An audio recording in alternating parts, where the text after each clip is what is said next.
Alors, bonjour à vous tous, bienvenue à cette Xème rencontre que j'ai avec vous par le biais de la télévision communautaire. Alors, je vous salue, on est au fin d'avril, début mai, l'hiver s'achève.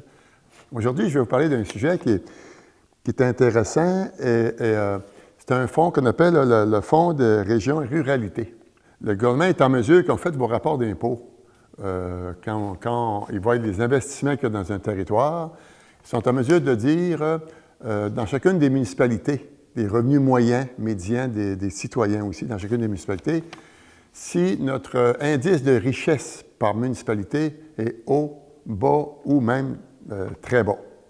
Alors, ils appellent ça des codes Q, Q5, Q4, Q3, Q2, Q1. Quand tu es Q1, là, Québec 1, là, dans ce système-là, -là, tu es en voiture. Alors, tu as une population, disons que tu as des entreprises qui roulent à gros rendement et puis l'argent roule.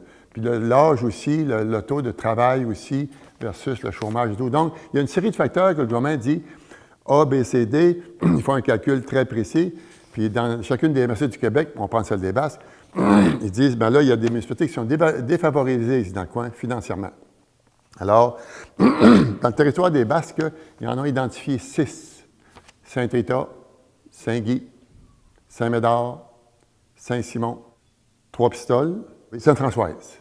Alors, ce sont les municipalités du territoire qui ont un indice de dévitalisation. Alors, le gouvernement nous consacre 5 millions de dollars à ces 6 municipalités-là sur une durée de 5 ans. C'est un programme qui dure 5 ans. Donc, à chaque année, chacune de ces municipalités-là, là, il y a un comité de formé de ces municipalités-là avec les directions générales et les maires de chacune de ces municipalités-là. S'il retrouve Bertin Denis, qui est le préfet, qui lui est comme le président de cette table-là, parce que c'est un programme qui est géré par la MRC, mais assis autour de cette table-là, les élus dont le degré de dévitalisation est bon.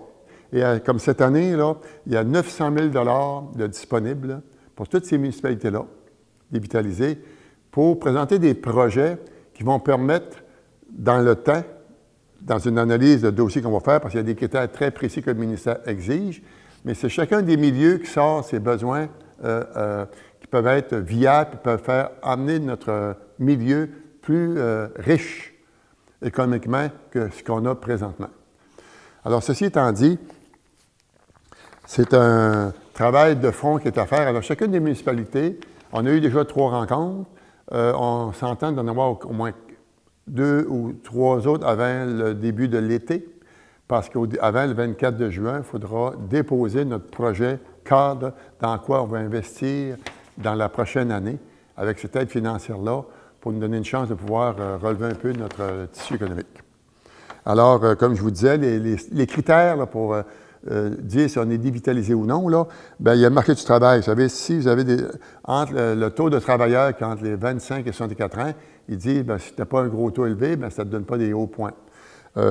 Si ton niveau de vie, le revenu médian ici, comme je dirais dans la ville de Trois-Pistoles, il me semble que c'est entre 26 et 30 000 $ en moyenne que les familles gagnent. Donc, ce n'est pas tellement élevé pour le coût de la vie. Donc, ça, c'est un élément, un facteur lequel le gouvernement voit. Puis, il y a aussi le dynamisme démographique, c'est-à-dire, si on voit qu'à chaque année, le taux moyen est relevé au niveau de l'arrivée de nouvelles personnes ici, alors ça, c'est un indice de vitalité aussi. Donc, alors, le ministère des Affaires municipales est notre ange gardien et c'est la MRC qui chapeaute ça. Puis nous, les élus des municipalités dont je viens de vous parler, on est autour de la table et on essaie de trouver des critères de base pour dire on s'en va vers telle direction dans un développement X, Y, Z et qui va nous donner une chance de se développer davantage. Au niveau de la ville de Trois-Pistoles, alors moi, j'ai approché le conseil de ville avec cette commande-là du comité. Et puis, le membre du conseil de ville, à 2 reprises, on a fait un brossage d'idées, brainstorming, afin de dire qu'est-ce qu'on priorise comme projet qui serait susceptible d'être accessible ou acceptable. On fait une demande d'aide financière pour le développer. Alors, je vais vous en nommer quelques-uns, parce que j'en ai au moins 14 qui ont été sortis de la part de la membre du conseil. Et ces 14 idées de projet-là, on l'a soumis à la grande table, comme Sainte-Rita a fait, Sainte-Françoise, Saint-Simon. Dans toutes ces municipalités-là, chacun de leur bord ont soumis une série de projets. Il y en a dans ça qui vont être acceptables, d'autres moins, selon les critères du gouvernement. Vous avez la ville de Trompe-Sol, il y a environ quelques années, a produit ce qu'on appelle un guide marketing pour la ville. Ça, c'est un projet qu'on demande d'aller de l'avant pour engager une ressource, pour mettre de l'avant cette idée de mettre en évidence la beauté de ce qu'on a comme lieu au niveau touristique. On parle aussi d'analyser des projets attractifs puis l'image de marque de Trois-Pistoles. Comment on peut s'identifier différemment pour se mettre en évidence au niveau de la province de Québec ou ailleurs, ce qu'on appelle une image de marque. On a un travail de fond à faire avec ça. Si on veut avoir une image de marque, si on veut mettre en place notre guide marketing pour développer notre ville, bien, il va falloir que si on fait ça, c'est pour avoir du monde ici. Puis si on veut avoir du monde ici, bien, à un moment donné, il faut les satisfaire au niveau de la restauration, mais il faut les satisfaire aussi au niveau de l'hébergement. C'est ce qui fait que notre projet de centre de complexe hôtelier qui est prévu sur le bord de la 132 et 293 fait partie des priorités que le conseil de ville a identifiées à remettre à cette table-là, d'avoir... c'est un tout touristique, comprenez-vous. Aussi, on parle même de mettre en place, développer des places en garderie dans tout le territoire. Ça, c'est flagrant, c'est manquant. Ici, ceux qui ont des jeunes enfants, là, on a de la misère à se trouver des places en garderie présentement. Et ça, c'est un élément qu'il faudrait développer. Plus il y aura des places en garderie, plus des femmes pourront aller sur le marché du travail, l'homme aussi, parce que l'enfant est en sécurité. Là, on a des problèmes à ce niveau-là. On parle même de circuits cyclables dans les rues de la ville de Trois-Pistoles, créer des espaces cyclables dans les rues qui sont assez larges. Vous avez le parc de l'Église ici, de le revitaliser, tout simplement, parce que c'est un coin central, touristique. Voyez-vous, là, tout ce que je vous raconte, là, a rapport avec le tourisme et la population qui peut en profiter aussi. Alors, tu as aussi tout ce qui est des sanitaires au parc Jeannette-Martin, qu'on appelle le parc Poisson pour les jeunes, là. Le terrain de soccer, sanitaire aussi, puis le parc de l'Église, bon, ben là, revitalisation. Donc, ce sont des éléments ici qu'on essaie de regarder.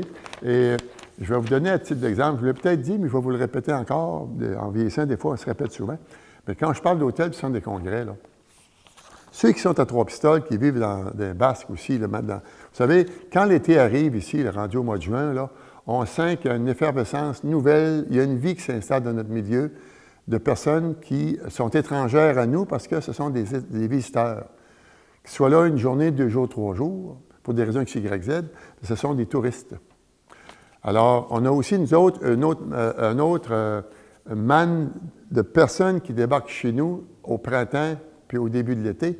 C'est l'École de langue française de l'Université Western, des jeunes de partout du Canada, qui viennent ici à chacune des sessions passer 5 semaines à étudier le français. Ils vivent ici pendant 5 semaines dans les familles. Alors, ça mange, ça sort, ça fête. Et ça, c'est l'argent neuf qui roule dans le milieu, qui crée de l'économie. Demain matin, là, l'hôtel, mettons, est construit sur le bord de 132. C'est 50 chambres. Lit double, ça fait 100 personnes. Une salle à côté communautaire qui est là, qui peut recevoir 300 personnes pour créer de l'animation, de l'activité dedans. Imaginez si ça, c'est en place, on va aussi travailler pour mettre en place ce qu'on appelle un office du tourisme et congrès. Une ressource comme à Rivière-du-Loup, à Rimouski, à Montréal, à New York. On ne fera pas venir du monde ici pour avoir 100 000 personnes à la fois. On ne sera pas capable de les recevoir. Par contre, à partir du mois de mai, juin, juillet, août, tout ici est rempli à pleine capacité. C'est de la clientèle touristique de l'été. Il fait beau, le monde descend d'ici. C'est complet partout. Par contre, quand arrive septembre, ça commence à ralentir. Octobre, encore plus. Novembre, ça commence à être gris, puis ça commence à dire, ils sont où les étrangers dans la ville? On ne les trouve pas. Alors, novembre, décembre, janvier, février, mars, avril, mai, il y a environ 9 mois dans l'année où que l'activité qu'on a ici, qu'on bénéficie du niveau économique, touristique, abaisse. Donc, il y a moins d'argent qui rentre.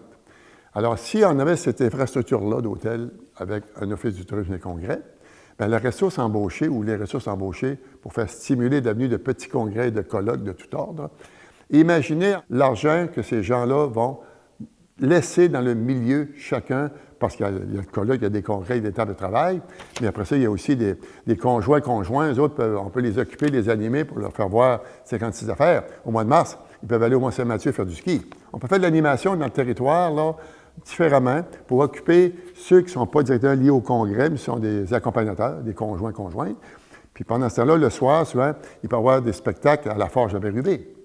au mois de mars. Là, il n'est pas là, bien, c'est plus tranquille, mais avec ça, on peut stimuler ces choses-là. Donc, ce que je veux vous dire, c'est que mettez ça toutes les fins de semaine, pendant 9 mois, des activités de tout ordre, tournois de hockey, de ballon-ballet, tournois d'échecs, tournois de dames, tournois de cartes, de bridge.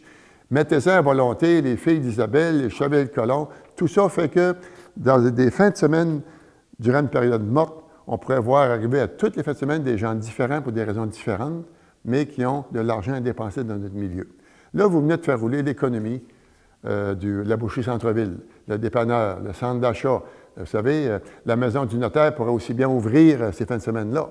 Donc, c'est un peu le projet qui est en place présentement, qui est mis en place par le gouvernement du Québec, géré par les affaires municipales, supervisé par la MRC des Basques, dont tous les élus des municipalités dévitalisées que je viens de vous nommer sont partie prenante autour de cette table-là. Alors, c'est un beau projet. Il n'y a pas de miracle en 6 mois, 1 an. C'est un travail de fond, de longue haleine.